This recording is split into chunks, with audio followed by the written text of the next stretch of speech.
కాంగ్రెస్ ప్రభుత్వం చేతగానితనంతో పాలన పడకేసిందన్నారు మాజీ మంత్రి జగదీష్ రెడ్డి. వరదల విషయంలో కాంగ్రెస్ ప్రభుత్వం పూర్తిగా విఫలమైందన్నారు. కాంగ్రెస్ ప్రభుత్వం హామీల అమలులో అటర్ఫ్లాప్ అయిందని ఆయన విమర్శించారు. రైతు రుణమాఫీ రాష్ట్రంలో గందరగోళంగా మారిందని, ఇప్పటికీ 10,000 కోట్లు కూడా మాఫీ కాలేదన్నారు. రుణమాఫీపై స్పష్టతను ఇవ్వాలని డిమాండ్ చేశారు జగదీష్ రెడ్డి. విఫలమైంది.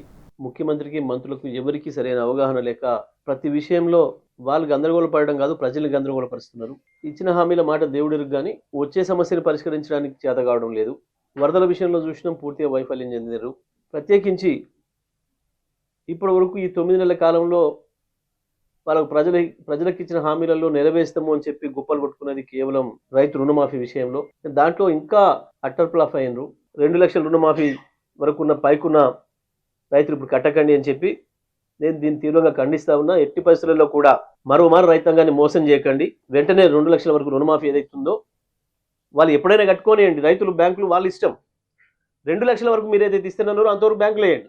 ఈ రాష్ట్రంలో ఉన్న రైతాంగం మొత్తం 2 లక్షల పైన అప్పులు తీసుకున్న వాళ్ళు ఎవరైనా ఉన్నని 2 లక్షల వరకు మీరు చేస్తున్నారు. 2 లక్షల రూపాయలు వేయండి మీ తరఫున.